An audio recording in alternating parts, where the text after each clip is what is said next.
I'm Ivy. I'm Rachel, and we are Swords and Sapphics, a podcast all about representation, queer media, women with a capital W, and a little bit of nonsense. So start sharpening your swords, sip your tea, and join us as we obsess over the wonderful beings that are women.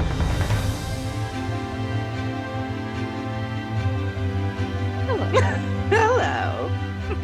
What are we talking about today? Today we are talking about historical fiction and the representation of Sapphics in it. Yes. But before we get there, shall we catch up? Let's do it. What have you been reading? You know what? I want to put it out there. I'm finishing the books that I started reading last year. My current reads are slowly but surely, and don't call me And don't call me Shirley. I'm cutting those numbers down. So last night I finished Shipwrecked by Olivia Dade. Mm. And now I picked up The Atlas Paradox by Olivia Blake. Any thoughts? I have none. No thoughts. No thoughts here No, I today. mean, yeah, never. Not here. The issue with Shipwrecked I had was that it's about like co-stars and we meet them at the beginning and then 6 years later after they've already fell in love. And I really miss the little moments. I need to be fed with those little moments where they're falling for each other, and I really did not understood why they were together because I'd missed that. So like I enjoyed it, but it didn't make me feel what I wanted to feel. Yeah, I get it. We were promised, like, the whole title is Shipwrecked. We were promised like a stuck together thing, but they kind of gloss over the best parts of a stuck together. Yeah, sadly.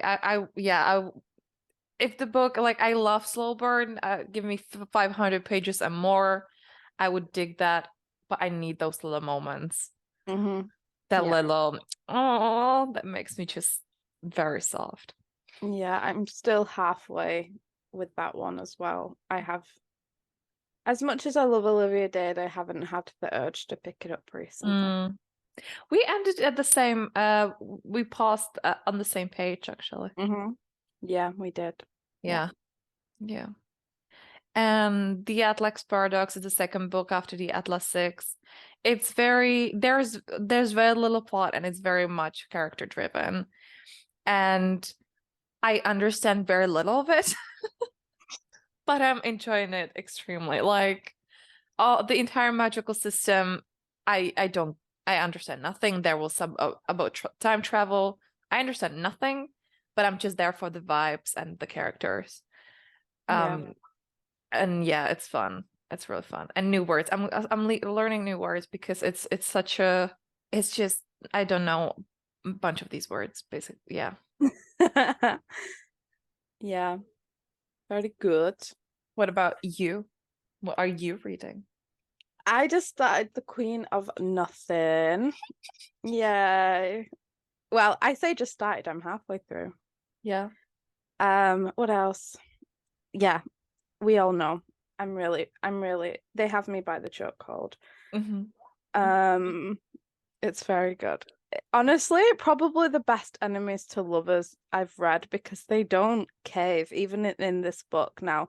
We've had two books of enemies to lovers, and they're still like so chaotically enemies and lovers, and it's great. Yeah. Oh, yes. I read The Fine Print by Lauren Asher.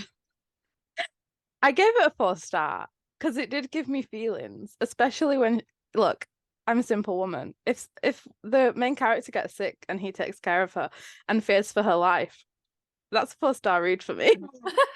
The rest doesn't matter.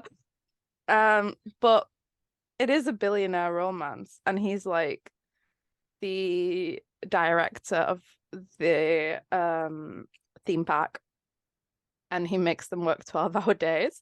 And I don't know about you, but if a man tries to make me work 12 hours a day 5 days a week, I simply would not fall in love with him. In The fact, thing quite the about like opposite. millionaire and billionaire romances, like this was the first time where he actually like didn't even pay them well. And that was really surprising to me. Like you know what, I Mhm. need them to like spoil the people around them and like be secretly incredibly generous and good and just giving their money to people that need it. And that did not happen with Rowan specifically. And it kind of, yeah, that was upsetting. Yeah. Yeah. There's morally grey, and then there's Rowan, who who did not see anybody as people Mm-hmm. until he fell in love. And especially because she has a Down syndrome sister, so there's a good part at the end where like they've tried to focus on making the theme park more accessible to disabled characters. So maybe it's not really something to flaunt that he never thought of disabled people before. Mm-hmm. Maybe that's not something that's not a path you Yeah. should go down. Yeah, there was a lot to unpack. As with most heterosexual romances, there seems to be billionaires seem to be synonymous with toxic masculinity, and I enjoy neither capitalism or misogyny. So it's just there's just it's hard for me. However, I will be reading the next two because Ivy told me that in the second one is a marriage of convenience, and Yeah. the third one, he's an alcoholic and I'm a simple woman. Once again, I love a man with problems. Yeah. And once they go to therapy, everything is ruined, right? Yeah. And don't go to therapy unless you're trying to make your workers work 12-hour days, then maybe go to therapy a little bit. Preferably before the book starts so I don't have to deal with that. Oh, what a wild conversations these are. Yeah. Look, it is what it is. My feminism does tend to float away a little bit with romance. With heterosexual romance, it has to. Sapphic romance, whole different story. Yeah. What have you been watching? She's laughing because she watched it with me last night. It was a fever fucking dream.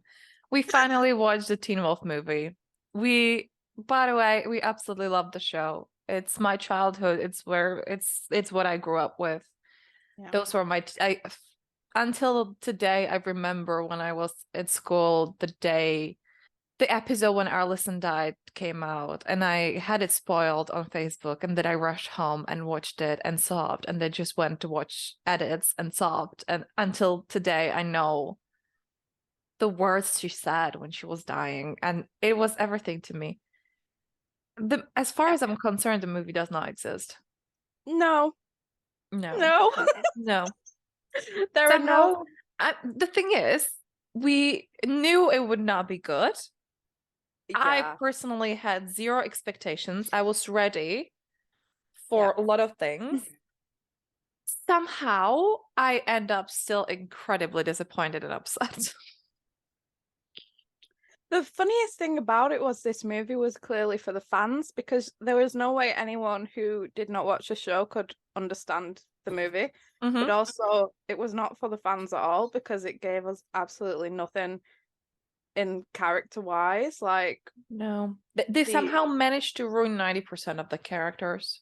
yeah, they took Stydia away from us, which is Stars and Lydia, who was an epic slow burn in the show and barely got together by the end, and then decided that now they're not together 15 years on. Mm-hmm. Meanwhile, Scott gets his dead girlfriend straight out of purgatory, where apparently they have lip filler and Botox, by the way. Which is nothing against people who use that, but it is quite jarring to see someone who's supposed to be who was last dead as a 16-year-old with very big lips. She was older. She was around 18, 19. Oh. But still, and it's little. What I really do love is that she had her manicure from when she died. Yet her short hair became extremely long. She got a whole new face. Well, there's And something going on down there in that purgatory. I want to know what it is. now she's with Scott, who's 30 something, 33, 32. Yeah. Cool. Mm. And you know However, what? she died being Isaac's girlfriend. They weren't together when She doesn't remember. they weren't When together when they she weren't died. together. They were starting to be together.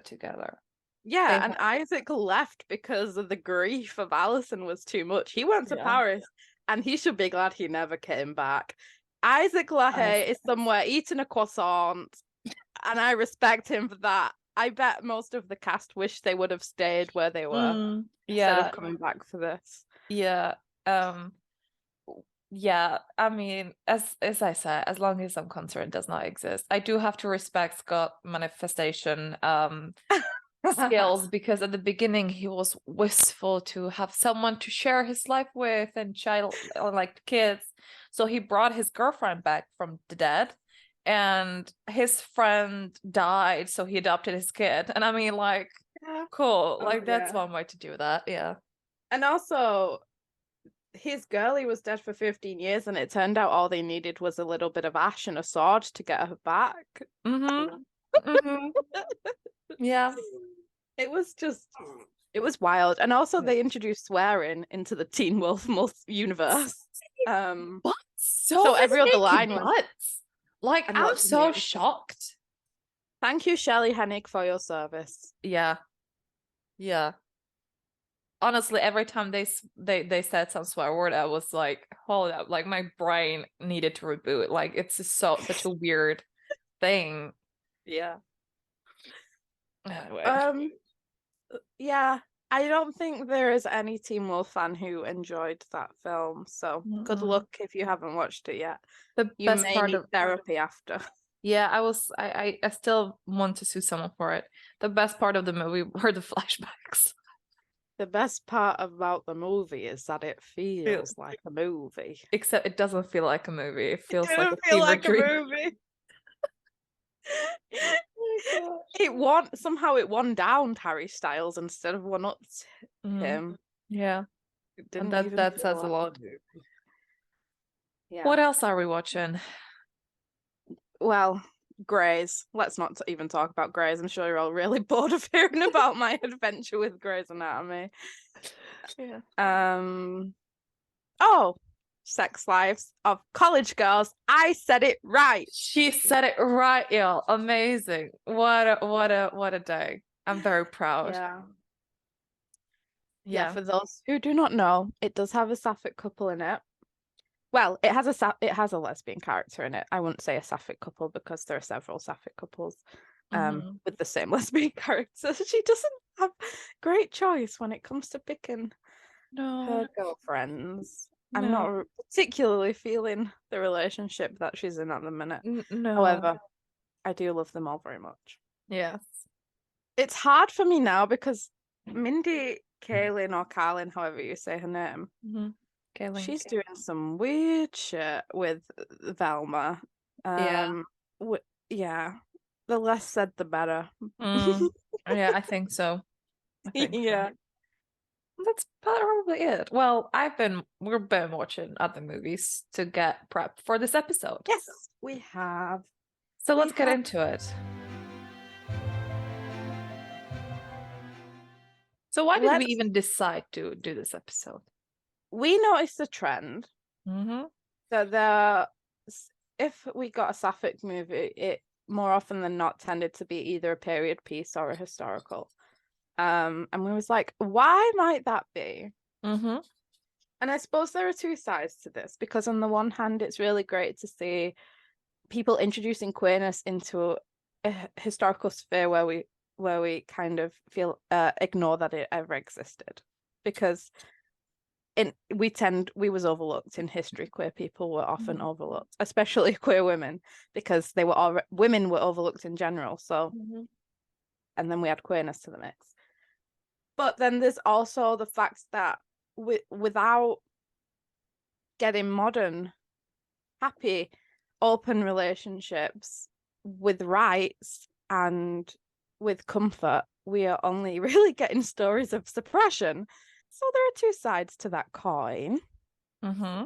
And also because of it, those movies are also extremely white Oh yeah. because Yeah. it's historical. And as we all know, people of color did not exist in history. It's a new thing that woke people introduced to the world. Yeah. Yeah. So Disappeared one day. yeah. So the first historical film we watched was ages and ages ago. We watched Ammonite. To be fair, it was Kate Winslet and Saoirse Ronan. Like Yeah. anything with them, I perhaps had high expectations because I thought anything with them would be perfection, Yeah. especially when they were together. I was wrong. Mm-hmm. Yeah. Yeah. So it's about, who was it about? Let me check. It's based on real person. The girlie that Kate Winslet played was a real person. She was like big in like finding ammonites and stuff. Fossil hunter, Yeah. Mary Anning. But apparently, like, that story never existed. Like, there No, is no because proof. like there's no evidence that she was with anyone. Mhm. So they made up this Sapphic story, Mhm. Yeah. which apparently her family did not like or something. Well, it's a bit strange. Like, it's kind of like the equivalent of Larry shippers these days, Harry and Louis from One Direction. Like, there's like, of course, we need more Sapphic representation, but is like redefining someone's identity when they're not here to Mm, speak about it themselves really the way to go? I don't know. yeah. Um, Especially when we're talking about like real person who clearly was big in her field. yeah. So instead of like focusing on her achievements and all that she brought, we created a love story that did not exist. Yeah. Like if it would be heterosexual relationship, I would probably be extremely upset. Let's be honest. It's just because Saoirse Ronan Yeah. wrote her face that was really what I Mhm. wanted. Yeah, which is another thing altogether.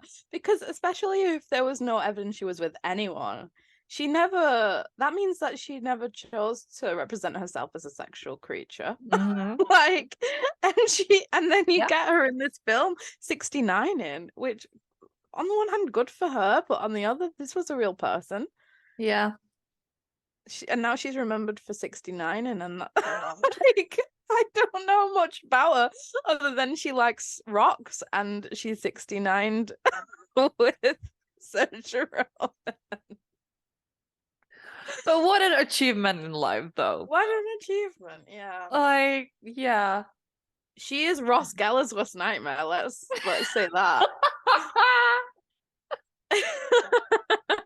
He could never. No, he truly could not. But the film in general, I kind of could see what they were doing with it. But another quality of Sapphic movies is that they don't really talk very often to each other. There was Honestly, no there was not like one full conversation in this film that I can recall. no. Lots of wistful pining glances, but mostly just big moments of silence and boredom. I was very bored. Yeah. I cared little for either of the characters. They didn't give Mhm. me much. Yeah. Fiona Shaw made an appearance, and we always love a Fiona Shaw moment. Oh yeah, I forgot about her. Yeah. And she But is apart from the that, queen. she is, yeah. Apart from that, it gave us nothing. Mm. There was nothing kind of transcendentary about it, like, Did she because they, even if I remember like Saoirse's character invited Kate to live with her. Did she stay or not? in the end, didn't she go back? Yeah, so they didn't even end up together, right? No, but I remember Kate Winslet being in a house, so I don't know Yeah. what. That's I that's don't. all I remember, and I don't remember if Yeah. they stayed together or not. Yeah. Right. Because I think she was married, right, and she was depressed, so they sent her to the seaside, which was a thing back then. Like, fresh air will cure She you. wasn't depressed. She was melancholic, or Right, however because she you lost a pronounce the child, was word. it? Yeah, she miscarried, and then she was suffering with melancholy. How do you pronounce it? I'm saying it wrong. No, melancholy. How? You said it right. Okay. Yeah. See, this is how they cure shit in history. So part of me for assuming how they cure other shit and Portrait of a Lady on Fire. We're gonna get to it. Right. No, we should get to Portrait first, because in my opinion, Ammonite was Because that's what happened. Yeah, sorry. Yeah. I feel like I know what you're saying. Ammonite for me was like trying to accomplish the same thing that Portrait did, but they didn't. They couldn't do it. They didn't manage it the same way. I remember that happening because Portrait came out. It was huge. And then Ammonite was the world to come came out. And other like small indie historic things. I know they tried to like recreate what the Portrait brought, but missed 100%.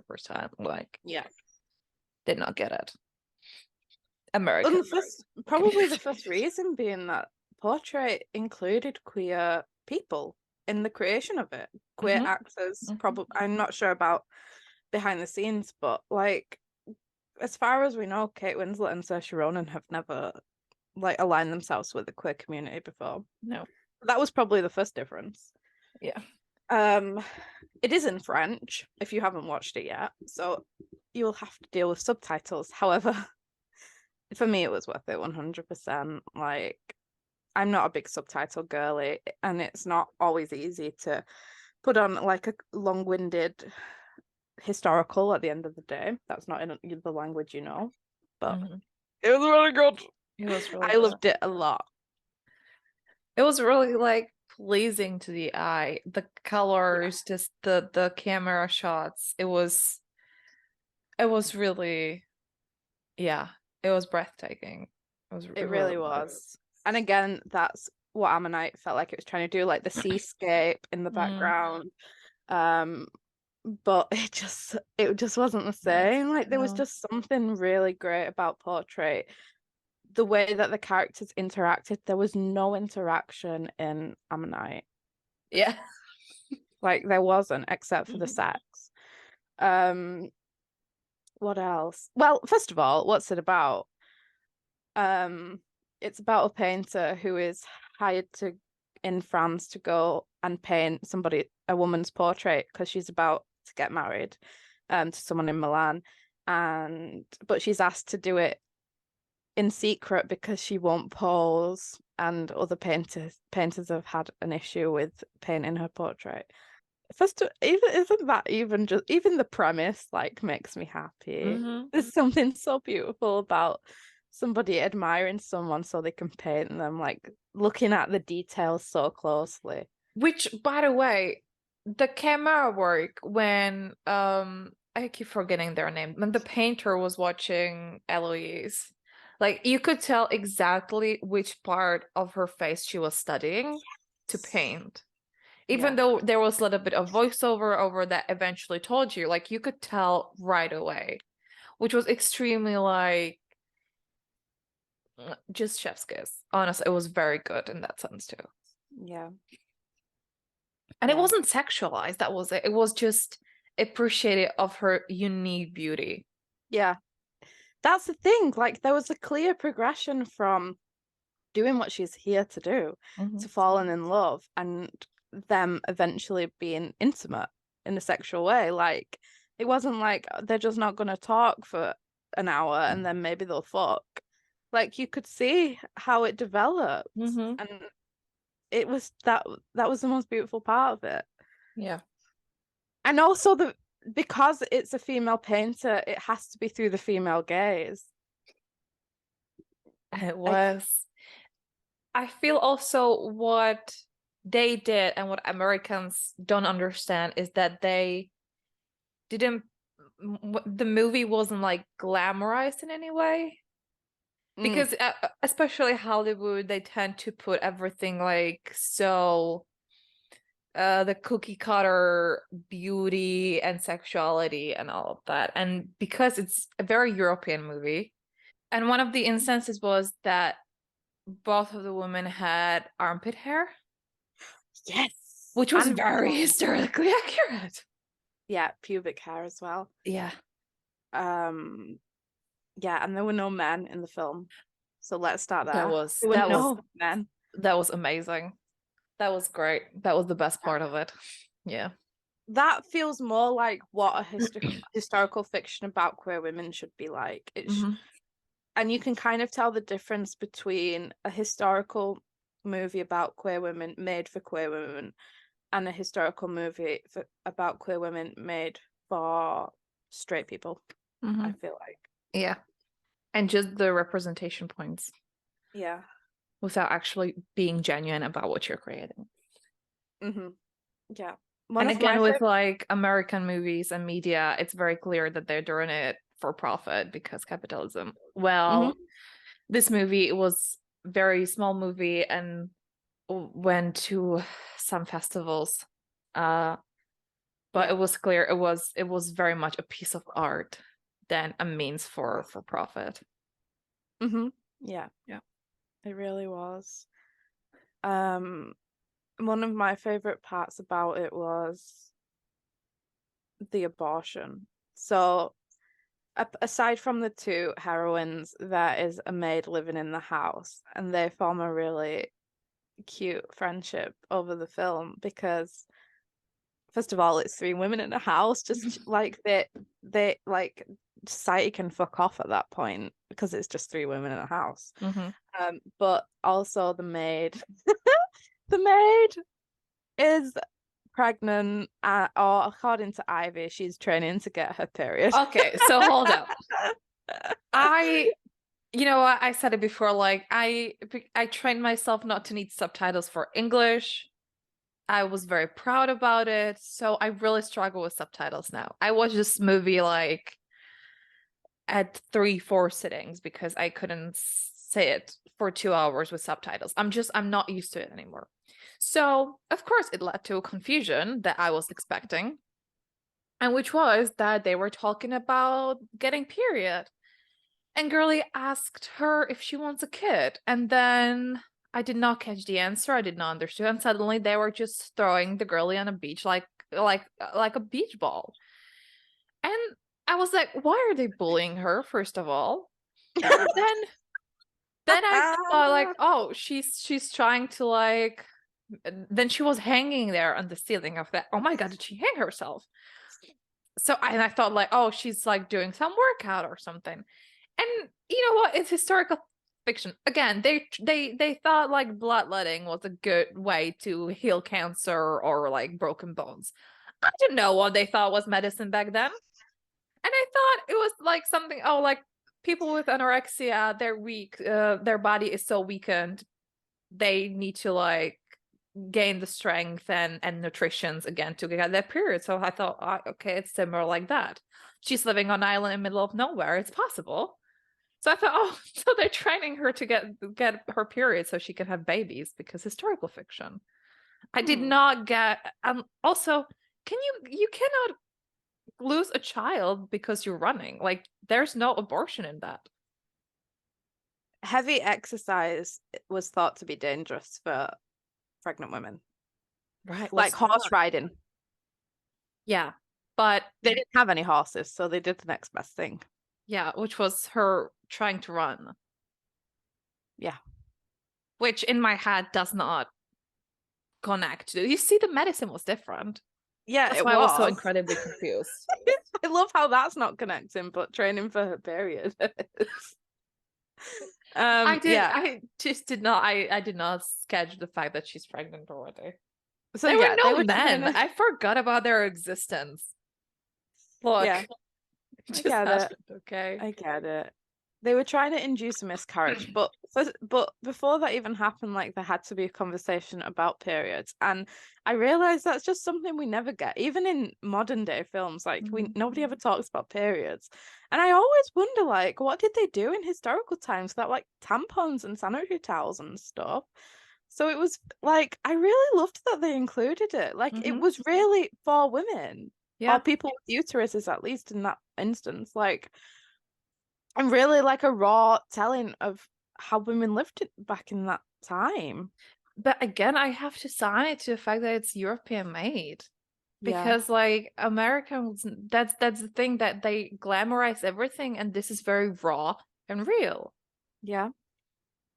And then there is an abortion scene, which is really important now because obviously like America especially are facing a really big threat to their reproductive rights in general. So like the idea that abortions would stop if they banned them, and then seeing that an abortion happened in like the 1800s without any of the modern medicine that we have now, that's really important. Abortions have always been necessary and have always happened. And you know what? Like the fact that because the girlie went to some woman for the abortion, and the woman had her grandchildren there. She had a baby on the bed where the Sophie lied. So like the whole shot of Sophie in pain as the abortion was happening, with the baby crawling to her and like holding her finger. I cannot describe how it made me feel, but it made me stop for a bit, because just that idea of having the baby there had to be like reason behind it. I would love to pick the director's brain for it, because holy fuck, it was very chilling. Yeah, just the idea that that's what she could have had, but also the idea that that baby being there didn't make her question it, didn't make her change her mind. Yeah. And And there she was didn't. never a moment of doubt there. Yeah, and She it didn't wasn't want like this she baby. hates children, because she was like looking at the baby and smiling at it through the pain, and like humoring it when it wanted her finger. So while she was stopping that similar thing for having for herself, it was really, really chilling. Yeah. It was, it was very powerful. I was like, I went there for the Sapphic romance, but the fact that we also got that as well was really important. Aside from that, the romance was just very beautiful. It was Like, very soft. they were sexual without being sexualized. They got their, I think that's what it was as well. Where most historical fictions focus on the facts that this has to happen in like the private sphere, because that's how women were confined. Like, so that's kind of I guess that's kind of like the pull towards it as well, the forbidden love aspect, and also like the limitations. But like they didn't have that so much because there were no men and no other people around except for just the maid, who was very wonderful. It And really free. was. They had like a week or two of what they could have had today. Like having the opportunity, and because they were so closed off from the world and their society, that they could live in their sort of made up reality, where they went to sleep next to each other and woke up to each other. And it was just, it was really, really fantastic.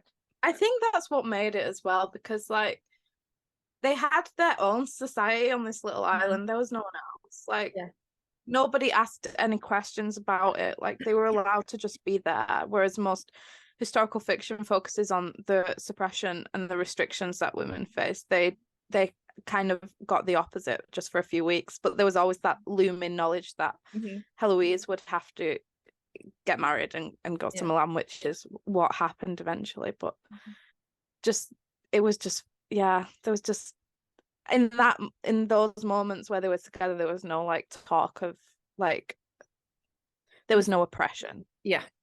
Even like they didn't have to hide in the house.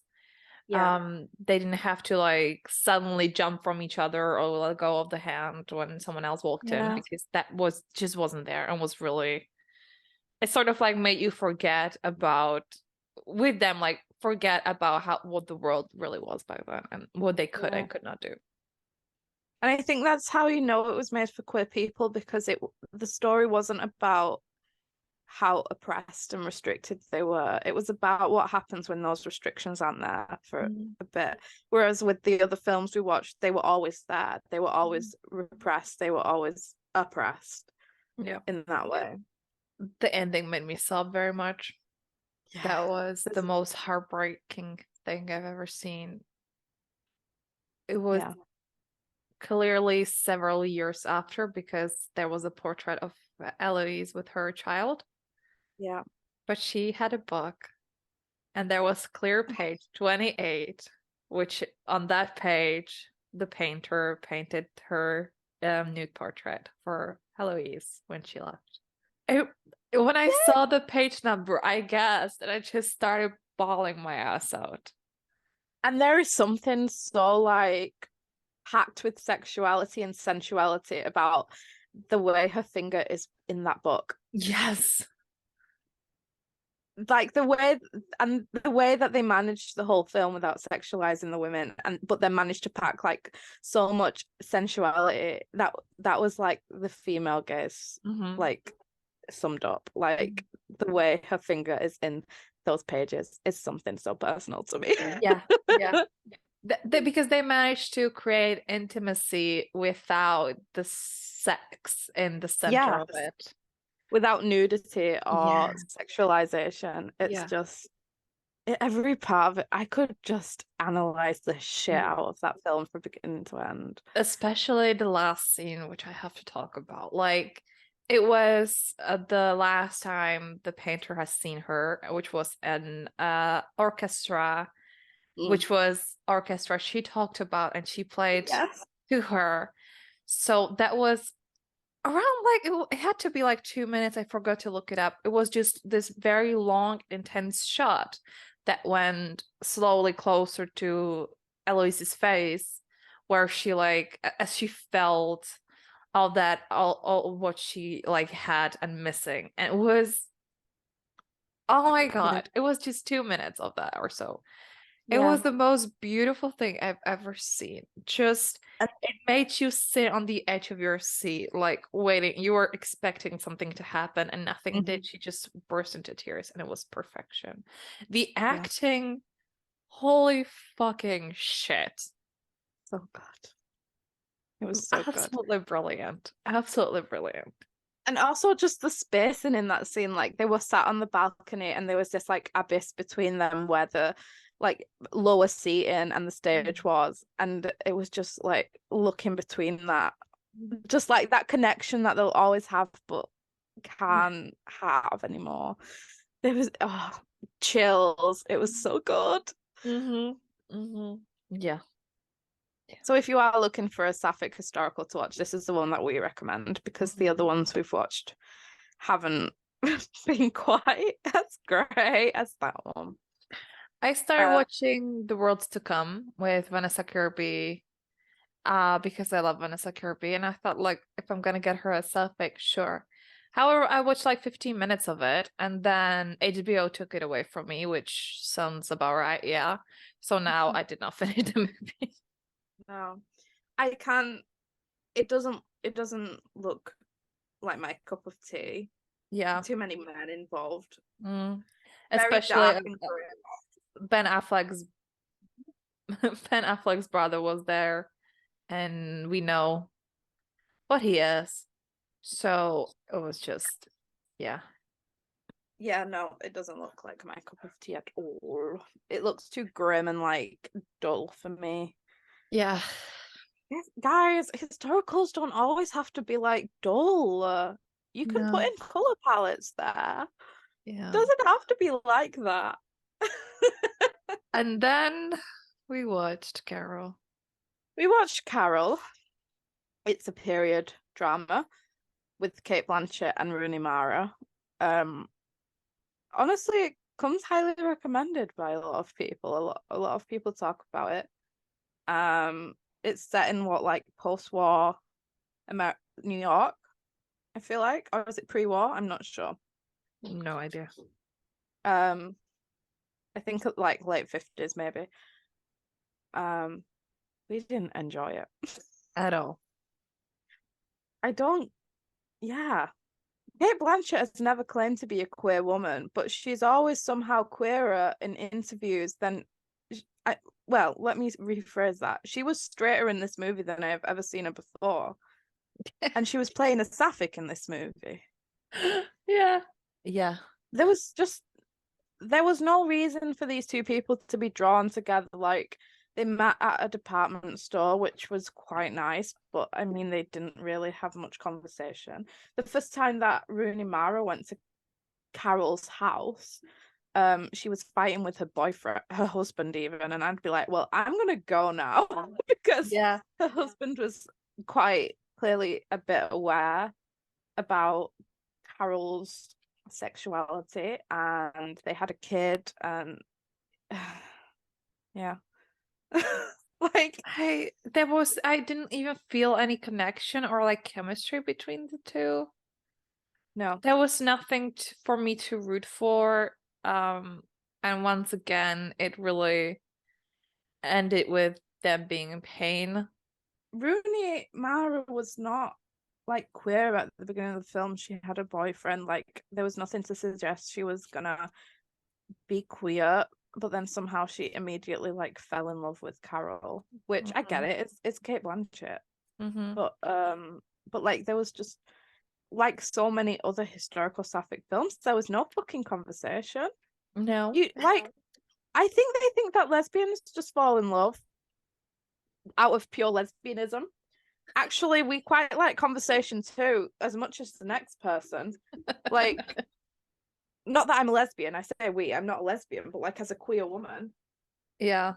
I don't just go around like falling in love with women just for the sake of it. I mean, I do because they're women, but like, I wouldn't get on a road trip with them just because they're women. no, they go on a road trip without knowing anything about them. Yeah, she kind of leaves her boyfriend, and her boyfriend's like, "Oh, you should stay with me. Why are you gone away with some lady?" Which And was like, very valid point. very valid point actually. The heterosexual made some points. Yeah. A man made some valid points. But that was another thing. Like, it was soaked in men. Like, it started with her and her boyfriend, and some other guy tried to kiss her as well. I don't know who that was. The guy who plays the villain in Umbrella Academy. And then they are on this road trip, and Carol finds out that he's trying to like take the child away. Yeah. I don't trying to go to court about like this sexuality, like, and then people are following them, and she has a gun, and it was all rooted. It was all rooted in homophobia and misogyny, and that's not appealing to queer women. Like, there's a way to do the forbidden love thing, which Portrait of a Lady proved, without making it about all the people who hated queer women in that era. And that's why it's so shocking to me. Like this, like a lot of queer people are like, this is the movie. No, this I'm was like, heterosexual no. porn, is what this Yeah. was. Like, there was nothing romantic or central about their relationship. They fell into it, they fell out of it. Like, there was no reason to root for them. We were never given a reason. It seemed like Carol just kind of picked her out and was like, come back to my place. And we never knew why, what appealed. Because she was a wealthier woman, she was an older woman, and Rooney Mara was there in a Santa hat in a department store wearing quite rubbish clothes. So it was just like, and she'd also been with Sarah Paulson, who was the best part of the film, by the way. So it was just, none of it, we were never given the motives, we were never given why. It seems like Carol just liked to pick up women. Like, I don't know. I can't, yeah. I don't know. It didn't resonate with me. I didn't feel like it was made for me as a queer woman. I don't get it. I don't get the hype. I don't get why so many people talk about this film. Yeah. I don't get it. Yeah. I think when I noticed like the differences between a movie made for queer people with queer people and a movie made for straight people by straight people. The director was called Todd, guys. That's all you It need can't to know. get It was any done more. by Weinstein Company, like production. So you're like, you know all you have to know. Yeah. Yeah, that's really it. Yeah, I that's think really so. it. I think that's and the difference is that like straight creators, people who don't really understand queerness, kind of rely on the forbidden love of the like historical setting to do all the work for them. Mm-hmm. And they kind of neglect the characters, like they are just two queer women and that's all they are. But there is just so much more depth in stuff like Portrait of a Lady. Yeah. And also Absolutely. that's funny because like even though they were obviously homosexuality was not allowed, not legal, not like condoned in Carol, so they had that freedom to go on a road trip and not be questioned about it. They Yeah. were still somehow more restricted than the women in Portrait. Mm-hmm. And the thing is, because there's no movie done by big Hollywood productions that are like set today, we would Mm-hmm. probably even wouldn't have to really talk about this because that's all the big budget movies with suffix that we Yeah. have. Then you have Yeah. Happiest Season, which we all know. And also because we just have nothing to really choose from. Nothing readily available anyway. Like Yeah. even Portrait, that wasn't. I mean, it wasn't made to be a big budget Hollywood Yeah. blockbuster. It was made for the art. It was made to be in festivals. And it was so good because it really filled out what was the part in the industry that was missing. And then we're Yeah. gonna have Evelyn Hugo. That is really Yes. just the same thing. It's also like his like old Hollywood where they have to hide their Yeah. relationship. They're in the two heterosexual marriages, so the two queer couples can be together. It's really the Mm-hmm. same story, just done differently and better. Even with books, like I feel like only really in the last 2 years are big publishers publishing like contemporary romance for Sapphic people by Sapphic people, like Yeah. Delilah Green and I'm not going to count One Last Stop because No. the the character in that one was from another period and it just kind of she was Chinese and it just completely ignored that factor Mm. in in the story. Yeah. um Only before pandemic or during pandemic we started getting on voices because that really was that uproar in publishing in general. Thank yeah fuck. But I'm still kind of missing the like authentic, clear stories in the sense that they are very similar with the storyline and happy endings. So like of course with heterosexual ones, straight relationship, there is a big variety. So like you have different kind of pain, you have different outcome, you have different yeah happy ending, which not queer stories, we don't have that yet. mm-hmm. Because I believe there is a difference between authenticity and good representation. Mm-hmm. And people are often like, there is the bury your gays trope, of course. We all hate it. But it can, if it's done with like authenticity, it can be actually very fucking good. Like Yeah, the burial gaze. I don't mind if the main character dies as long as I get fed enough and the story Yeah, and it no. makes sense. Yeah, the burial gaze like comes from like straight media killing the only Mm-hmm. diverse character in the thing, but now people use it against queer works that Mm-hmm. kill queer characters as though there isn't a whole cast of diverse characters in that book. Yeah. So that's a problem as well, kind of like adapting phrases that come from straight works Mm-hmm. being oppressive and diminishing diverse characters to Mm-hmm. and then transitioning it to queer works like And there is much more, people are more critical about queer media, which I know I am yeah too, because again, there is so very little of it that when you finally get something, you want it to fit you perfectly, but nothing will ever fit you perfectly, right? That because it's not your story. You are not telling the story. Mm-hmm. Yeah, Yeah. it's interesting. Some like there's still a lot of the same type of queer character as well. Like you see less butch or mask like queer lesbians around in media Hmm. still. It's still very much like dominated by femininity in that sense. Like queerness still has to be palatable or like still has to fit in a certain box, still has to look a certain way. Yeah. You know, weirdly, like Grace and Station 19 gave me the best Sapphic characters I've ever seen. Like, Absolutely. especially in the latest season, there is the non-binary Dr. Kai. I'm absolutely obsessed with them. Like, oh my God. I'm so excited for them. I it just yeah, and their relationship with one of the women, like,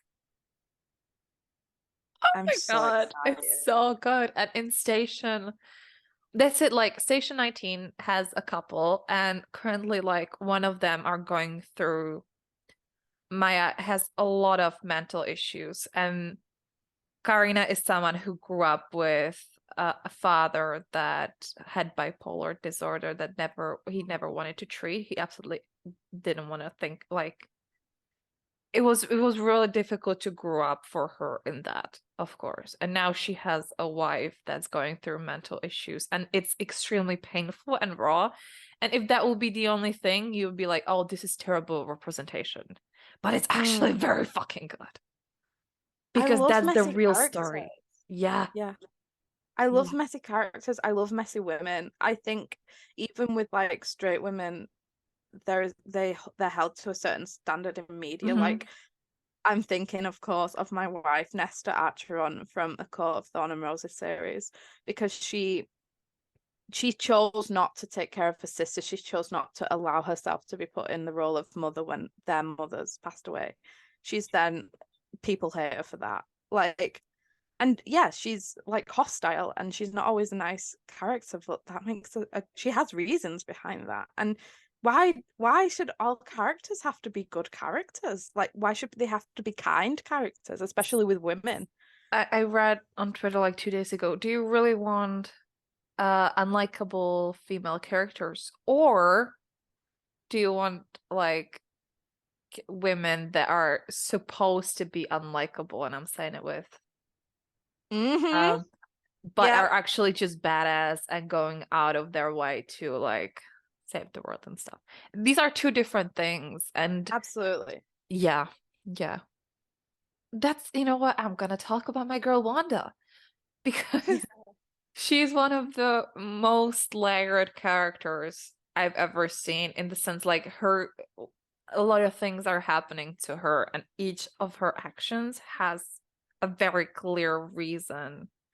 Yeah. And that's, you know what, women can be dimensional, we can be layered, we can have a lot of trauma and deal with it differently. And that's what makes a good character. Mm-hmm. But it's not what makes a good woman because Mm. women are supposed to be supposed to handle things with grace. They're supposed to be sensitive and kind, and they're never supposed to get angry about things. They're never supposed to get upset. They have to be a mother-like person. And the standards then that are held to women are twice as bad with queer characters because there's so little representation. And So we're a not queer talking character. about even like women of color who have that's Oh a God, completely yeah. different like conversation where we're talking about rage Right. and Yeah. anger. But female rage done by men and done by women, who's the difference? You always like Mhm. in movies done by women, she's always quiet and like has this intense stare and that one tear. And again, I'm gonna point out Grace, like they lose it. They fucking scream, they throw stuff. Yeah. Yes. You know what? Like, even me growing up next to my brother, we both have pretty severe anger issues, and you have to send the anger out somehow, right? I was supposed to shut up, don't even make a sound. Nobody wants to listen to that. While my brother was going across the apartment throwing stuff, he is constantly like uh punching walls and throwing stuff. And everybody ignored it. It's fine. He's just boys being boys. Yeah, absolutely. And even in like portrait, Heloise was considered difficult because she wouldn't let anybody paint her portrait before the female painters came. Because she didn't want to get married. She didn't want to marry a stranger. And that was considered being difficult. Yeah. And she didn't like to smile. She didn't want to smile for the portraits. Yeah. And that, so like in that context, she's like defying the patriarchy in like the smallest but also biggest of ways, which was really beautiful. But it's interesting to see that even now, like even now, I have a resting bitch face. I'm now thinking it's probably part of my autism. Like like my face goes very like slack, and I'm not really thinking about it when I'm just walking because I'm always thinking in my head. So my face is always quite serious. Yeah. And the amount of times I've been told to smile by strangers, by men.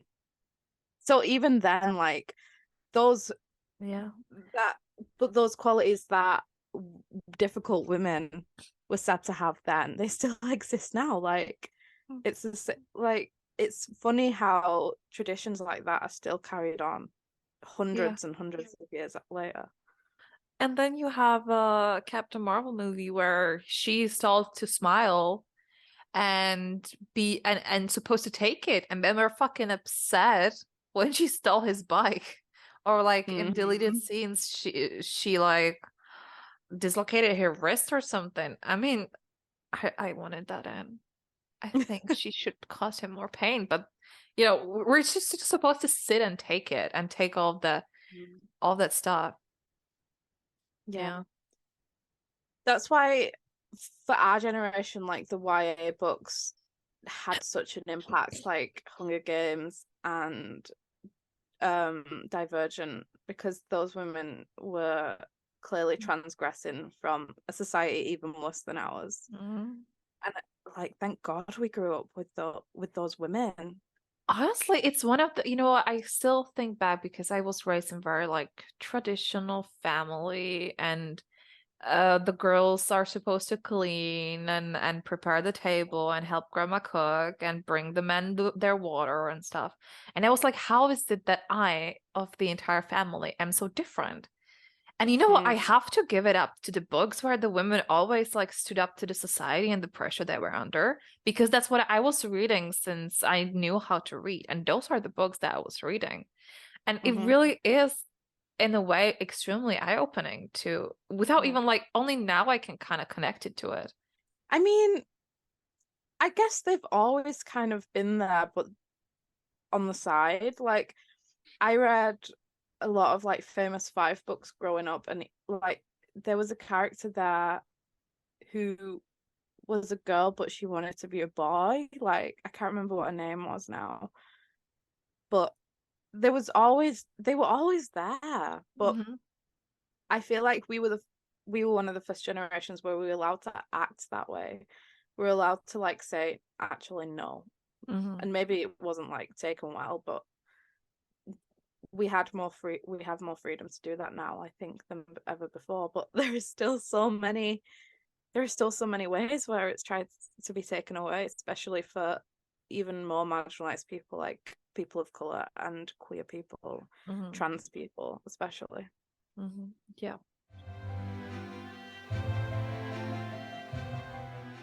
Do you have any tea before we go?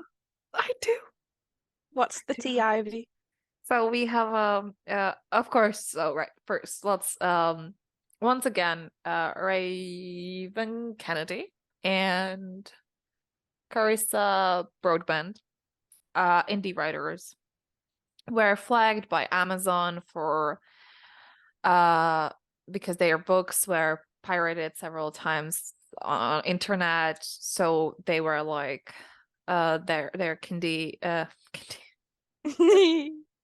Kindle Kindle versions of their books were like deleted from Amazon, and their author profiles were like somehow stopped. And And of course, that started once again the conversation about piracy, and pirating books and how it can affect very really people's livelihood. And then we had a girly who said, "Oh, I don't care about poor people." I'm like, cool, good for you. She said, I don't care if you're from a third world country or you're poor. Yeah, And I know this because unfortunately she was a mutual of mine who I did not know would come out with all this. So I kind of right. saw it firsthand. Shocker. People started bombing her book with 0 or 1 star reviews. Phenomenal. So she went on to start a bunch of a bunch of profiles on Goodreads and just gave herself several 5 star reviews. Um, so that's quite funny.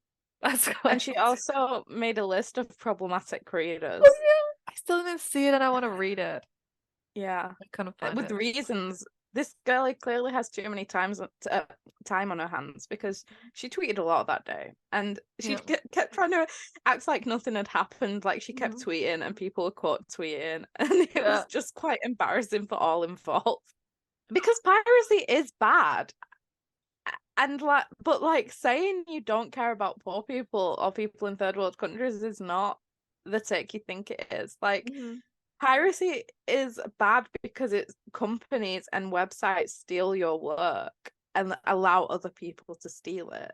Mhm. Piracy is not bad because some people just don't have access to books, and that unfortunately that's the only way they can get it. And it's never good to steal an author's work, but I would so much rather people in third world countries steal books than not read them at all. Mhm. If those are the two options. Yeah. The My bigger issue is problem, with of course, is Amazon. fucking well, my issue is with fucking Americans who pirate who went there to pirate like Colin Hoover books. Pirate her away, by the way. Don't give a shit about her anyways. But like then go to other authors and steal their books because that's when it becomes a problem. Like it's not the bestsellers who are suffering. Mhm. They're fine. It's not like it in the end, it's indie authors who are suffering because that like with a publisher, if that happened with the publisher and their work was pirated, it would be the publisher's job to sort that out with Amazon. We don't have any representatives. Like if our work is stolen and we're then taken off KU, our profits are coming straight down. Like that's our money coming straight out of our pocket. Mhm. Yeah, it because of TikTok, like piracy is very much like that fun pastime, like quirky trade and stuff. Yeah. How many times I got into fight with people and like, oh, they have writers make enough money. No, it's very little percentage of No. writers. It's the same with actors. Like you see just the 5% of people that make money from that art. The rest is Yeah. struggling just as anyone else. Mm-hmm. And stopping their only source of income is actually incredibly like fucked up. But And by once again, like supporting even by supporting the websites that allow you to do that instead of like reporting them is part of the problem. hmm, Because if anybody's work, who no matter what author it is on another website, that means that your work is no longer exclusive to Amazon if you're enrolled in KU, and that's breaking their contract, which is why they take it down in the first place. So which Amazon again, like fuck up. The of yeah. course the big um yeah, big company is the one that The thing causes about fucking Amazon is problem. that they're looking for any excuse to do that anyway. Yeah. They love like destroying livelihoods. They love Hmm. taking them down. But it's also the best place to sell your books as an indie author. Hmm. It's the place. So now, of course, people are boycotting KU. So people's KU reads are going down, and we're still losing money. Yeah. That ain't the way to go. Like, support your authors the real way. Like, don't boycott KU. Like, It people won't show hurt reliable Amazon. I'm telling you sales. that. It won't No, literally Amazon doesn't give a fuck. if you can buy from another retailer and the author asks you to do that, then do that. Hmm.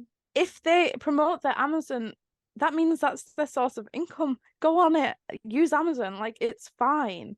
It's not the best place. It's not the most moral place to get your books from, but it's also the place where a lot of us earn our money from. Like it's where our financial stability comes from.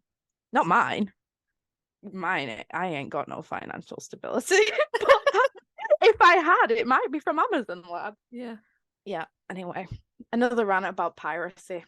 Nothing new, nothing changed. Nothing new, nothing old. Yeah. So Okay. next week we will be talking about how mostly Netflix takes real life crime stories and turn them into something it should not be in the first place. Yeah. Yeah. Mostly about exploiting how the film industry exploits people's real life people's trauma. Yeah. Manipulates it, changes the storyline for money. Like, so we're talking Jeffrey Dahmer, Marilyn Monroe, the recent movie that came out about that, Pamela Anderson. We shall be examining that. Yes. That we shall. And it was Valentine's Day yesterday. We're putting out an article. Yes. We will have put out an article by now about what we recommend for Valentine's Day, what books, what queer books, films, movies. Let's spread the queer love. And we also released a really great article by Chloe Kettle last week about imposter syndrome as a trans author, as an author in general, as a woman, and how that is reflected in her book, Ransom to Love. So if you're looking for new content and can't wait every Wednesday, be sure to visit our website. Yes. And remember, support women's rights. But most importantly, support women's wrongs. Unless they're pirating books from indie writers for no reason whatsoever. Unless they are in a lesbian film where neither women talk for a very long time. Yeah. Exactly. And until next time, see you later, alligator. And a wild crocodile. Thank you for listening to Swords and Sapphics. You can enjoy a new episode every Wednesday. While waiting, you can visit our website, swordsandsapphics.com, and find lots of articles, interviews, and guest pieces.